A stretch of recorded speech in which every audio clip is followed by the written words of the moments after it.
What is wrong with you? I don't think so. So I think we can agree that probably the top three of everybody here are probably some pretty good values. And here's the thing, you are going to be responsible for all of these kids who are younger than you, students from middle school and high school, and they're trying to figure out their values in some cases. And you know what's going to happen? Some big evil is going to come to them and say, give me your kindness. I want your respect. I'm going to take your integrity. You've got to help them understand it's important to protect their values. That's why I'm asking you to take somebody else's card. Because it's important for you to protect those values too. Not only your own, but somebody else's. So keep those cards handy. Hey, next couple of days when you're at Lighthouse, you can go up to that person and go, you got my values?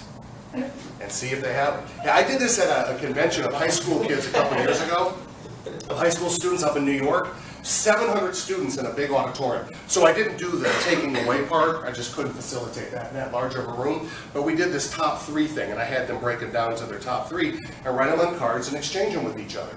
And there was one girl in the front row who had nobody to exchange with, so she held hers up to me. I was up on a stage, and so I took her card and she explained her values to me, and then I told her my top three: God, family, and service.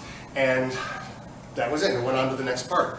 6 months later, I did a retreat for their state board of this organization, and during one of the breaks, some of the students who were there came up to me and they said, hey, do you still have that girl's card from the convention? And I said, you mean Aurora's card? Wow. Yeah, I still have it. I've had to laminate it because it's gotten a little beat up. But this is important. It's important for me to defend Aurora's values, which are family, friends, and helping people. Those are pretty good values. And those are values I want to defend. Aren't those similar to yours? It's very similar to mine. So that was great, and so I can easily defend it. But that's the idea, is you're being trusted with the values of the students in this church. Defend them. Share yours with them as they're trying to figure out what's important to them. Because they need to know you're leaders. And you can share with them what is important to you. And maybe if it's not on your list, you go, well, you know what, duty, that I didn't have on my list, but that's a pretty good value. Okay? So you can share those. And I have this card with me everywhere I go. Now, I don't always have it in my pocket. If I'm not doing this program, I don't pull it because I don't want it to get more beat up. But it's in where I have all my clicker and stuff, so every time I present anywhere, I see those values, and it reminds me of why I do what I do, how important it is to be a serving leader.